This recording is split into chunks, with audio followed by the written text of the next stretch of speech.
जय हिंद दोस्तों।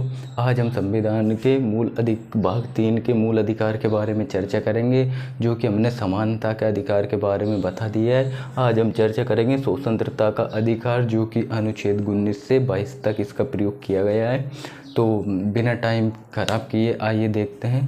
तो इसमें पहला अनुच्छेद क्या है? अनुच्छेद 19 है, जिसमें हमसे अनुच्छेद 19 में ये कहा गया है कि आपको भारत में रह रहे हो तो आपको बोलने की स्वतंत्रता है। आप प्रधानमंत्री से भी बोल सकते हैं, किसी भी बड़े अधिकारी से आप बोल सकते हैं, यह आपको स्वतंत्रता दी गई है। यानी बोलने की स्वतंत्रता है, झंडा लहराने की स्वतंत्रता है, यानी आप भारत में रहकर भारत के झंडे को लहरा सकते हैं, ये भी इसमें कहा गया है। और पुतला फूंकने की स्वतंत्रता है। यदि आप उदाहरण के तौर पर आप देख सकते हैं कि कहीं राज्यों में प्रधानमंत्री नरेंद्र मोदी के पुतले फूंक दिए जाते हैं दूसरी पार्टियों द्वारा, तो आपको पुतला फूंकने का भी अधिकार है।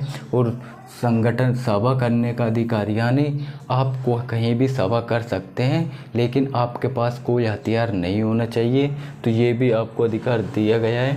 और अनुच्छेद 19 में ही कहा गया है संगठन बनाने का अधिकार। आप चाहते हैं कि मैं एक बढ़िया आदमी हूँ और मैं मेरी वो पार्टी बनाना चाहता हूँ, ये बड़ा संगठन बनाना चाहता हूँ, तो आप अनुच्छेद 19 के तहत संगठन बना सकते हैं। और आपको भारत में कहीं भी घूमने का मन करता है, जैसे कि आप उत्तर से दक्षिण, पूर्व से पश्चिम कहीं भी घूमना चाहते हैं भारत में, तो आप घूम सकते हैं, ये अनुच्छेद 19 कहता है। और आपको भारत में कहीं पर भी बसने का अधिकार है। आप चाहे जम्मू कश्मीर में बसिए या नीचे तमिलनाडु या कहीं भी बसिए, आपका मन करे वहाँ पर बस सकते हैं, ये भी अनुच्छेद 19 कहता है। और इसमें ही संपत्ति का अधिकार था। अनुच्छेद 19 में संपत्ति का अधिकार है नहीं था, ये था, यानी ये पहले था, लेकिन 44वां संविधान संशोधन द्वारा 1978 में इस संपत्ति के अधिकार को निजी अधिकार बना दिया गया है, जो कि अनुच्छेद 300 के काम है। तो इसको संपत्ति के निजी अधिकार को क्यों बनाया गया? क्योंकि इसको इसलिए निजी अधिकार बनाए हैं कि कभी कभी कुछ क्या होता है कि जो बड़े बड़े वो होते हैं नेता वगैरह या जो बिजनेसमैन होते हैं, उनके पास बहुत सारा पैसा इकट्ठा हो जाता है और उसी समय भारत में अकाल पड़ जाता है, तो अचानक पैसे की ज़रूरत पड़ जाती है, तो इस संपत्ति के अधिकार को निजीता का अधिकार बनाना पड़ा। भविष्य में कभी अकाल पड़े तो पैसे का उपयोग उनसे ले सकते हैं या उनसे पैसे मांग सकते हैं, तो ये संपत्ति का अधिकार निजी अधिकार से हटा दिए गए। और आगे देखते हैं अनुच्छेद 20 में एक गलती की, अनुच्छेद 20 में ये कहा गया है एक गलती की एक सज़ा दे सकेंगे। यदि किसी व्यक्ति ने एक ही अपराध किया है तो आप उसके लिए उसको एक ही सज़ा दे सकते हो, जबकि 2 सज़ा नहीं दे सकते। और उसी में कहा गया है उसी समय के कानून के हिसाब से सज़ा देना। अनुच्छेद 20 के तहत ये कहा गया है कि जिस समय व्यक्ति ने अपराध किया है उस समय सरकार या जो भी नियम कानून के थे उसी के हिसाब से सज़ा देना है, ना कि जो पहले बने कानून के देना है और जो बाद में बने कानून के हिसाब से सज़ा देना है।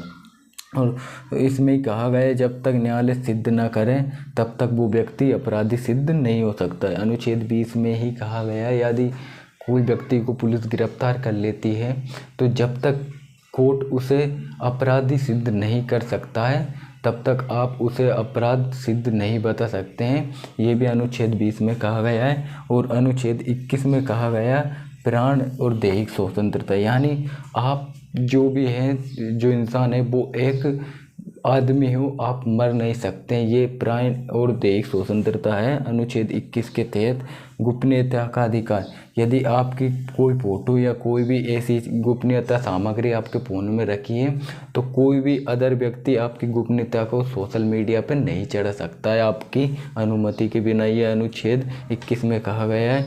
और इस अनुच्छेद 21 में ही धुआं वाले जो वाहन होते हैं जो धुआं ज़्यादा देते हैं इन पे चालान भी कटता है, और बिना हेलमेट का जो चालान कटता है वो भी अनुच्छेद 21 के तहत कटता है। और आपातकाल, और आपसे ये पूछेगा क्वेश्चन में ये पूछ सकता है आपातकाल के कारण कौन से 2 अनुच्छेद निलंबित नहीं किए जा सकते हैं, तो अनुच्छेद 21 और 20 निलंबित नहीं किए जा सकते। अनुच्छेद 21 ए क्या कहता है? अनुच्छेद 21 है 86वें संविधान संशोधन द्वारा 2002 में 6 से 14 वर्ष के बच्चों को निःशुल्क शिक्षा दी जाती है। तो ये अनुच्छेद 21 से कहता है। और हमारा एक अनुच्छेद बच गया है 22वां, उसको भी लिख लेते हैं। तो अनुच्छेद 22वां को देखते हैं यहाँ पर।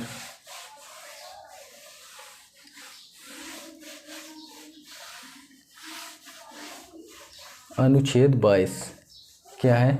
अनुच्छेद, ये चल नहीं रही यार, दूसरी देखते हैं।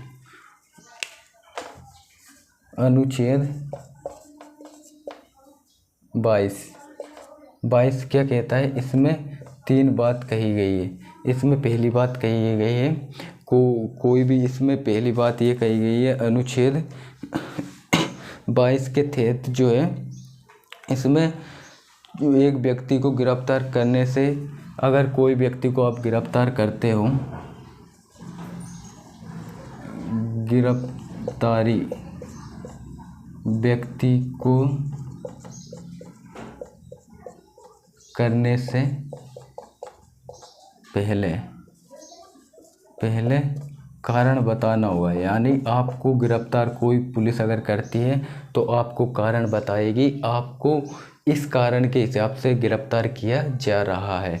और एक दूसरा 2 में ये कहा गया है कि गिरफ्तारी व्यक्ति को 24 घंटे के अंदर, यानी 24 घंटे के अंदर कोर्ट के सामने पेश करना होता है, ये 2 में कहा गया है। कोई भी गिरफ्तारी व्यक्ति को आप गिरफ्तार करते हो तो 24 घंटे के अंदर कोर्ट के सामने पेश करना होता है। और इसमें जो आने जाने का समय है वो नहीं जोड़ा जाता है। और गिरफ्तार व्यक्ति को पसंद, अगर कोई व्यक्ति गिरफ्तार हुआ है, यानी गिरफ्तारी व्यक्ति को अपनी पसंद के हिसाब से वकील चुनने की इजाज़त है। यानी कोई व्यक्ति अगर गिरफ्तार हुआ तो वो अपनी पसंद के हिसाब से कोई भी वकील चुन सकता है, ये भी इसमें कहा गया है। वकील चुनना, यानी कोई भी व्यक्ति गिरफ्तार हुआ तो वो अपने पसंद के हिसाब से वकील चुन सकता है। तो ये मैंने आपको जानकारी दी है। आपको कैसी लगी? अगर आपको अच्छी लगी तो हमारे चैनल को सब्सक्राइब करें। जय हिंद।